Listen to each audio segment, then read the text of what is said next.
जिन्होंने कहा कि नहीं, यहाँ केंद्रीय विद्यालय नहीं खुलना चाहिए। पूरे हिंदुस्तान में 50 केंद्रीय विद्यालय सैंक्शन हुए थे, जम्मू कश्मीर में केवल एक सैंक्शन हुआ था और वो भी यहाँ जोधपुर में सैंक्शन हुआ था। लेकिन जब खोलने की बारी आई वहां भी पॉलिटिक्स चली, केंद्रीय विद्यालय खोल रहे हैं। लेकिन बहुत बड़ा षड्यंत्र रहा, बड़े बड़ी प्रेस कॉन्फ्रेंस दी गई, यह बोला गया कि परिहार साहब की वजह से हमको पलायन करना पड़ रहा है। मुझे सेक्रेटरीट के अंदर जब न्यूज मीडिया में चली, मुझे एक कश्मीर के एमएलए ने पूछा कि आप क्यों लोगों से इतनी ज्यादती कर रहे हो। मैंने कहा यार क्या ज्यादती, नहीं जी न्यूज चल रही थी कि वहां लोग मजबूर हुए हैं वहां से भागने के लिए। मैंने कहा इस काम के लिए अगर किसी को भागना होगा तो वो भाग सकता है, उसको कोई नहीं रोकेगा, लेकिन केंद्रीय विद्यालय जोधपुर में खुलेगा ही खुलेगा। आज तो क्लासें चल रही है, आज बिल्डिंग का काम शुरू हुआ है और एक जानकारी मैं आपको देना चाहूंगा, इसकी ऑफिशियल इनॉग्रेशन जो मैंने डॉक्टर साहब से उस बारे में बात की है, वो वर्चुअल वहां से जुड़ेंगे और अपने डीडीसी काउंसिल के चेयरमैन हमारे हैं, उनको कहा कि आप मौके पे जाके वहां नेम प्लेट वहां पे लगेगी और ऑफिशियली उसको कहते थे कि मंदिर वहीं बनाएंगे, सौगंध राम की खाते हैं, मंदिर वहीं बनाएंगे। हमें कहा जाता था लेकिन तारीख नहीं बताएंगे। आज तारीख भी बता रहे हैं कि 22 जनवरी को अयोध्या में भव्य मंदिर का निर्माण हुआ है और रामलला का वहां प्राण प्रतिष्ठा होने वाली है। आज ये अपोजिशन को ये मैसेज होना चाहिए, जो कुछ लोग अगर बचे हैं जो कोई ये कहते हैं कि नहीं ये सिर्फ कहते हैं, भारतीय जनता पार्टी जो कहती है वो करती है। सबसे पहले तो मैं आप सबसे निवेदन करूंगा कि अपने स्थान पे हम सब लोग खड़े हों और हमारे बीच में आज कैप्टन साहब नहीं हैं, हमारे बीच में मास्टर जियालाल जी नहीं हैं। हम 2 मिनट का मौन रख के उनकी आत्मा को शांति मिले उसकी हम सारे यहाँ पे दुआ करें।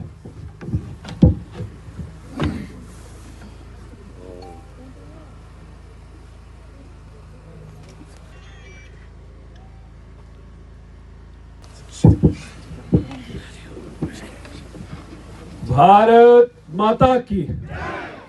जितने भी बुजुर्ग नौजवान साथी हैं, मातृशक्ति है, सबको मेरी तरफ से नमस्कार, आदाब।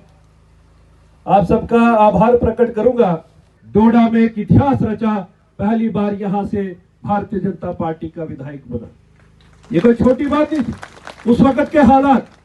और जब हम उस वक्त कैप्टन साहब और सारी टीम हम चलते थे तो कुछ लोग उस वक्त मजाक करते थे कि ये चले थी अब्दुल मजीद वानी को हराने के लिए, ये जीतेंगे जी डोडा से।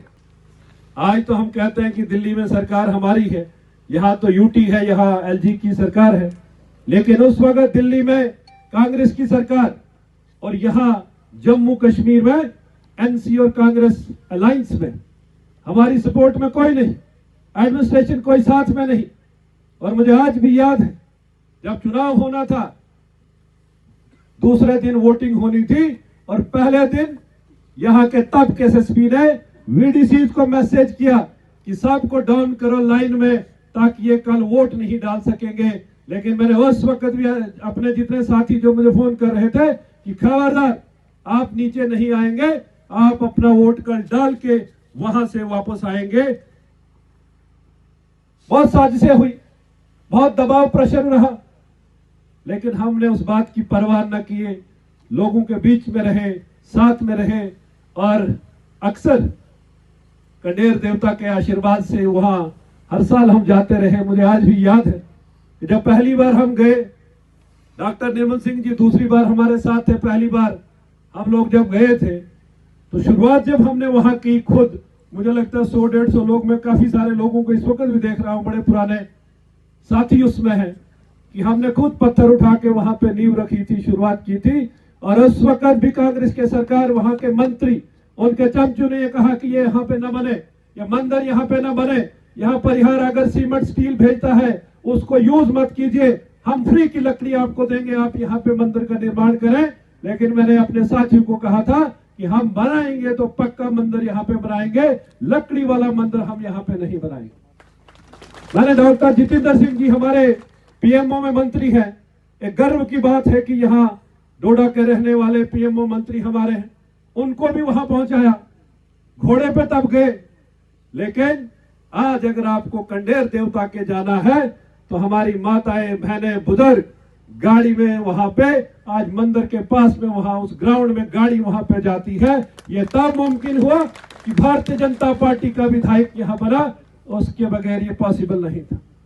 अनेकों काम डेवलपमेंट की अगर हम बात करें, वो जोधपुर की हो, पूरे सराज की हो, जिस केंद्रीय विद्यालय की आज यहाँ पे काम चल रहा है, मुझे याद है जब शुरुआत करनी थी हमने नीचे वहां भी षड्यंत्र रचा गया। वहां भी बहुत सारे लोग जिन्होंने कहा कि नहीं, यहाँ केंद्रीय विद्यालय नहीं खुलना चाहिए। पूरे हिंदुस्तान में 50 केंद्रीय विद्यालय सैंक्शन हुए थे, जम्मू कश्मीर में केवल एक सैंक्शन हुआ था और वो भी यहाँ जोधपुर में सैंक्शन हुआ था। लेकिन जब खोलने की बारी आई, वहां भी पॉलिटिक्स चली, वहां भी कांग्रेसियों ने मिलकर हमारे कुछ लोगों को उकसाया। मुझे याद है उस हाल में आज भी वहां कुछ लेडीज ने कहा कि नहीं जी, यहां सवाल पैदा नहीं, ये बिल्डिंग हम नहीं देंगे, यहां क्लासें नहीं लगनी चाहिए। मेरे साथ डीसी उस वक्त भूपिंदर जी थे, उनकी ये वर्डिंग कि हम यहाँ केंद्रीय विद्यालय खोल रहे हैं, स्कूल खोल रहे हैं, कोई वाइन शॉप या बार नहीं खोल रहे हैं, यहाँ केंद्रीय विद्यालय खोल रहे हैं। लेकिन बहुत बड़ा षड्यंत्र रहा, बड़ी प्रेस कॉन्फ्रेंस दी गई, यह बोला गया कि परिहार साहब की वजह से हमको पलायन करना पड़ रहा है। मुझे सेक्रेटरीट के अंदर जब न्यूज मीडिया में चली, मुझे एक कश्मीर के एमएलए ने पूछा कि आप क्यों लोगों से इतनी ज्यादती कर रहे हो। मैंने कहा यार क्या ज्यादती, नहीं जी, न्यूज चल रही थी कि वहां लोग मजबूर हुए हैं वहां से भागने के लिए। मैंने कहा इस काम के लिए अगर किसी को भागना होगा तो वो भाग सकता है, उसको कोई नहीं रोकेगा, लेकिन केंद्रीय विद्यालय जोधपुर में खुलेगा ही खुलेगा। आज तो क्लासें चल रही है, आज बिल्डिंग का काम शुरू हुआ है। और एक जानकारी मैं आपको देना चाहूंगा, इसकी ऑफिशियल इनॉग्रेशन जो मैंने डॉक्टर साहब से उस बारे में बात की है, वो वर्चुअल वहां से जुड़ेंगे और अपने डीडीसी काउंसिल के चेयरमैन हमारे हैं, उनको कहा कि आप मौके पे जाके वहां नेम प्लेट वहां पे लगेगी और ऑफिशियली उसको इनॉग्रेट करेंगे, क्योंकि इसमें सेंट्रल फंडिंग सारी हो रही है। डॉक्टर साहब का बहुत बड़ा योगदान इसमें रहा है। उन्होंने कहा है कि जिस दिन आप दिल्ली होंगे हम साथ में वहां बैठेंगे और यहाँ हमारी टीम रहेगी, उसकी इनॉग्रेशन हम कराएंगे। अनेकों काम यहाँ की डेवलपमेंट की बात सिराज की अगर करें, जोधपुर की हायर सेकेंडरी की अगर बात करें, कोई सोच नहीं सकता। अगर उसकी जानकारी अगर किसी है तो प्रोफेसर बाबूराम जी से पूछ लीजिएगा कि वो कैसे बनी। यहाँ आप अगर पुल देखते हैं आज चनाब के ऊपर, शिवगाड़ी की तो कोई डिमांड नहीं थी कि यहाँ भी ब्रिज बनना चाहिए, लेकिन हमने कहा कि नहीं, इस वक्त अगर हम ये काम कर सकते हैं तो करना चाहिए। आज आपकी रोड आप डायरेक्ट नेशनल हाईवे से कनेक्ट है। आज महला की बात करें, शिवाडल की बात करें, जब चुनाव आता था उस वक्त मशीन वहां पे जाती थी, लेकिन उस वक्त जब चुनाव खत्म होता था तो मशीनें भी गायब हो जाती थी।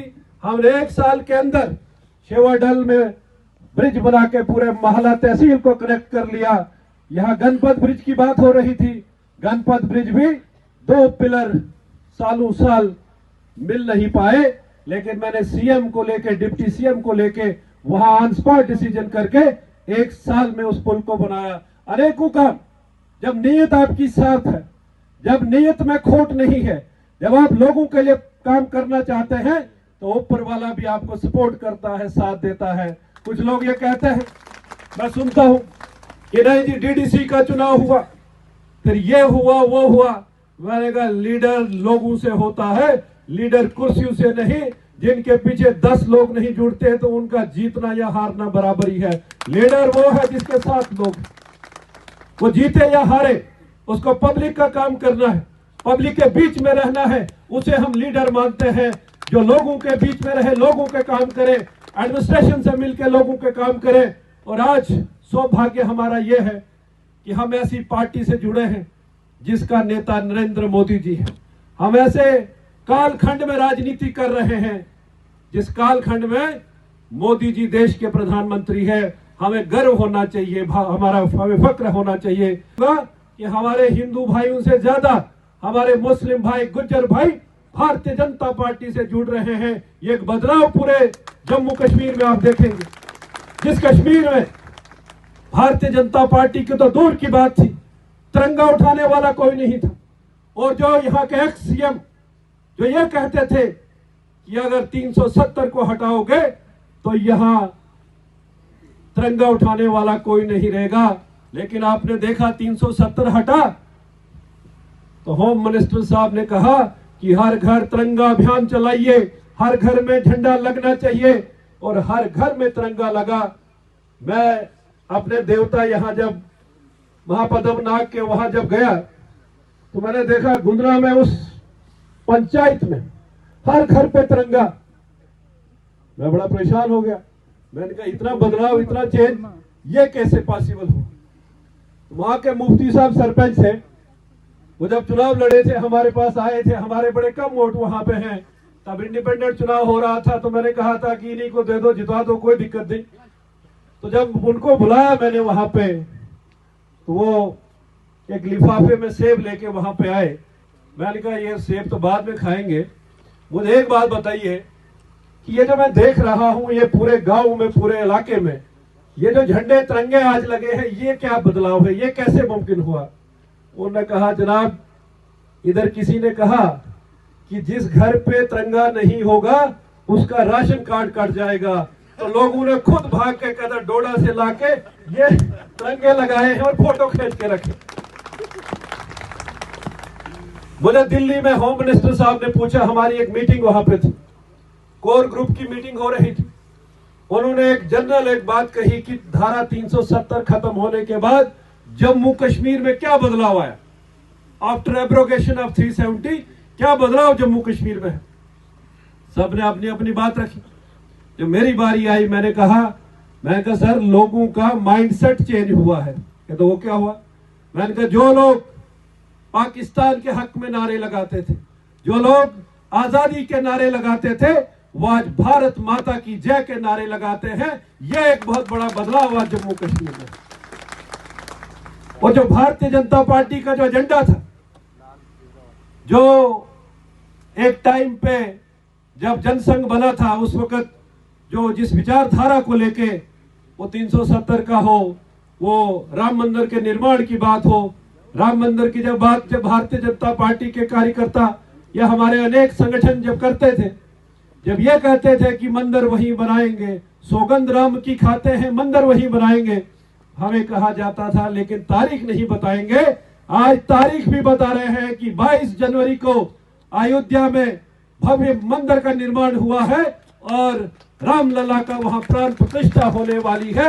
आज ये अपोजिशन को ये मैसेज होना चाहिए, जो कुछ लोग अगर बचे हैं जो कोई ये कहते हैं कि नहीं ये सिर्फ कहते हैं, भारतीय जनता पार्टी जो कहती है वो करती है। फिर एक उम्मीद इनको जागी 370 की कि सुप्रीम कोर्ट में, यहाँ डीडीसी के जब चुनाव हुए तो इतना ऐसा लग रहा था कि पता नहीं कराची या लाहौर में या शायद चुनाव हो रहा है। जब गुंद्रा एरिया में जाता था, भरत एरिया में जब कैंपेनिंग, हमने 370 को वापस लाना है, 370 को वापस लाना है जी, सुप्रीम कोर्ट में हमने कर दिया है। लेकिन पिछले दिनों आपने देखा सुप्रीम कोर्ट ने भी सरकार के उस फैसले को सही ठहराया। उन्होंने कहा जो किया है वो बिल्कुल ठीक किया। आपने अगर परसों उमर अब्दुल्ला साहब का भाषण सुना होगा, उन्होंने कहा नहीं हम तो लाएंगे। उसको पूछ रहे कैसे लाएंगे, अब सुप्रीम कोर्ट वाला रास्ता भी खत्म हुआ। कहता अगर भारतीय जनता पार्टी ने 1952 से लेके आज 2019 तक एक टाइम हमारा आएगा, हम लाएंगे।